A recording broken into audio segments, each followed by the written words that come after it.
మంత్రి కొండా సురేఖపై హీరో నాగార్జున దాఖలు చేసిన పరువు నష్టం పిటిషన్పై ఇవాళ నాంపల్లి కోర్టులో విచారణ జరగనుంది. నాగార్జున వాంగ్మూలాన్ని నమోదు చేయాలని కోర్టు ఆదేశించడంతో ఆయన కోర్టుకు హాజరు కానున్నారు. మంత్రి కొండా సురేఖపై వేసిన పిటిషన్పై నిన్న నాంపల్లి ప్రత్యేక కోర్టులో విచారణ జరిగింది.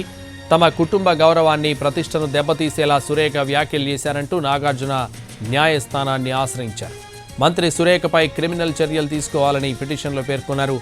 ఈ వ్యాజ్యంపై కోర్టు ఎలాంటి నిర్ణయం తీసుకుంటుందనేది ఆసక్తిగా మారింది. ఇదే విషయానికి సంబంధించి మరింత సమాచారం మా ప్రతినిధి రాధాకృష్ణ లైవ్లో అందిస్తారు. రాధాకృష్ణ.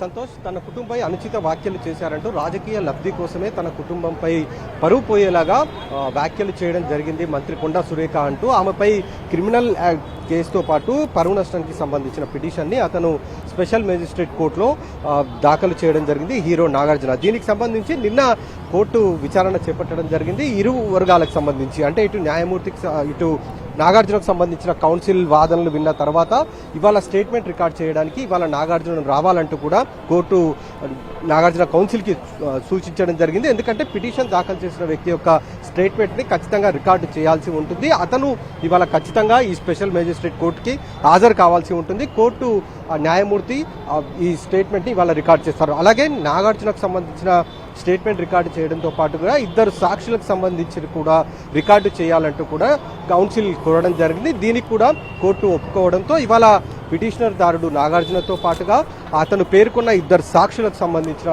స్టేట్మెంట్లని ఇవాళ కోర్టు రికార్డు చేయబోతున్నది. రికార్డు చేసిన తర్వాత అవతలి వ్యక్తులకు అంటే మంత్రి కొండా సురేఖకు సంబంధించిన అడ్వకేట్కి నోటీసులు జారీ చేస్తారు. వాళ్ళు కూడా ఈ కేసు ఈ విచారణలో భాగంగా వాళ్ళు కూడా తమ స్టేట్మెంట్ ఇవ్వాల్సి ఉంటుంది. దానికి సంబంధించి ఇవాళ ఈ ప్రక్రియ కొనసాగబోతుంది. అది కూడా మధ్యాహ్నం తర్వాతనే ఆ స్టేట్మెంట్ రికార్డుకు సంబంధించి కోర్టు నిన్న చెప్పడం జరిగింది. కాబట్టి మధ్యాహ్నం వరకు నాగార్జున కోర్టుకు వచ్చే అవకాశం కనబడుతుంది. ఖచ్చితంగా అతను కోర్టుకు ఇవాళ వచ్చి తన స్టేట్మెంట్ని ఇస్తేనే ఈ కేసుకు సంబంధించి తదుపరి విచారణ ముందుకు సాగే అవకాశం అయితే కనబడుతుంది.